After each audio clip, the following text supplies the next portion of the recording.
Hey guys, welcome back to the channel. Today I'm going to be reviewing Season 1 of Millennium. So Millennium is a spin-off to The X-Files and was also created by Chris Carter. It centers on Frank Black, a retired FBI agent who moves to Seattle to begin working for a mysterious organization known as the Millennium Group. Just a quick history lesson before we start the review. Millennium is the first of two X-Files spin-offs, with the other one being The Lone Gunman. It ran for 3 seasons from 1996 till 1999 before being cancelled, largely due to low ratings. And it took a Season 7 episode of The X-Files, appropriately titled Millennium, to serve as a backdoor finale to the show. However, it has developed a cult following over the last 20 or so years, and it even has a documentary titled Millennium After the Millennium. As for me, I genuinely enjoyed the show, and I wish that it had stuck around for at least 2 or 3 more seasons. You know, it's gripping, thought-provoking, and in some ways it was ahead of its time, especially with its philosophical themes. And Season 1, being the subject of this video, does an excellent job in establishing the world of Millennium.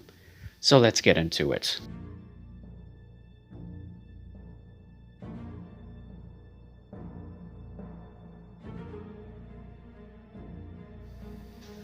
So first of all, I really like the aesthetics of Millennium. You know, unlike The X-Files, Millennium is a grounded crime thriller, and when compared to most procedurals at the time, Millennium was much darker and in some cases a bit more violent. And the majority of the time, the villains were usually serial killers, so don't go in expecting anything related to aliens. As for the format, each season would usually be 22 or 23 episodes long, and while most episodes are fairly self-contained stories, some of them would introduce characters who will become pivotal later, or establish game-changing plot points of sorts. Then you have the characters, the first one being the show's main protagonist, Frank Black, played by Lance Hendrickson. Frank Black is a criminal profiler who has a unique gift that allows him to look inside the minds of criminals. The organization he works for, known as the Millennium Group, is a secret society that for the time being presents itself as a private investigative firm. However, they have a far more complicated history, and throughout the show, we learn more and more secrets about their intentions. Then you have Catherine Black, Frank's wife. Catherine is a social worker and is well aware of Frank's ability. What she isn't aware of, however, is Frank's real motives for moving to Seattle. And then there's their daughter, Jordan Black. Despite Frank's efforts to shield Jordan from the disturbing nature of his work, it becomes clear to him that such a thing is impossible due to one specific reason, which makes sense given that she's his daughter. And above all else, you really buy these 3 characters as a family, mainly due to the actors' chemistry and the complicated nature of their family dynamics. And they're easily one of the most underrated TV families ever. We're also introduced to some of the employees working for the Millennium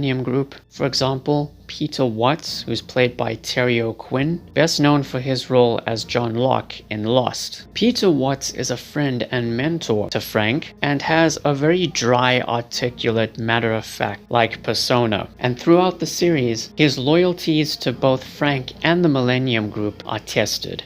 CCH Pounder, perhaps best known for her roles in TV shows like The Shield, Sons of Anarchy, and ER, plays Cheryl Andrews, a forensic pathologist working for the group. There's Lieutenant Robert Bletcher, a Seattle detective who has no affiliations with the group whatsoever, but is a close friend to Frank and occasionally works cases with him. And last but not least, Lucy Butler, a recurring character on the show who is the wife of a serial killer being pursued by Frank. There are some interesting standalone episodes I can recommend. 52266 is about a cunning bomber who toys with the authorities and aims to strike again. The Well-Worn Lock explores a case of incest and gives Catherine in particular a more prominent role than usual. And Maranatha sees Frank team up with a Russian cop as they investigate a series of killings linked to the 1986 Chernobyl disaster. And as for the finale, it pretty much answers a question that was set up in the pilot episode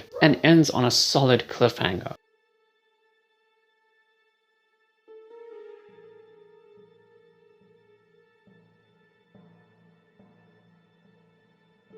Now, each season of Millennium has its duds as far as episodes are concerned. For example, The Judge is about a murderous Avenger who persuades ex-cons to do his dirty work. But it ends up being too heavy-handed, very predictable, and the characterization of the titular judge is somewhat laughable.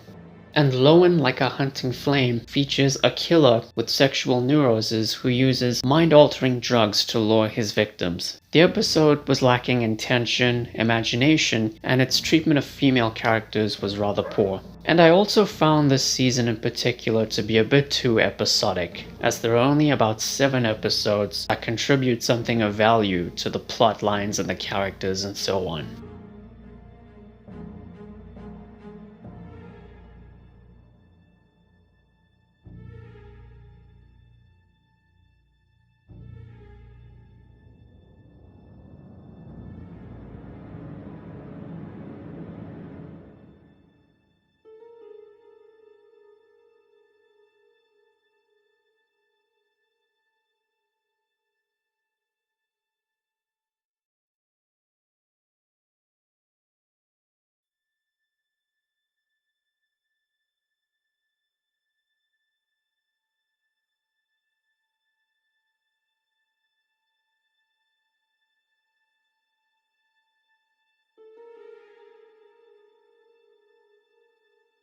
So yeah, those are my thoughts on Season 1 of Millennium. Next time, we're going to jump straight back into the X-Files with the review of Season 5. So look forward to that very soon. Thank you all for watching, guys. Please be sure to like the video, share it and subscribe. Ring the bell. Take care, and I'll see you soon.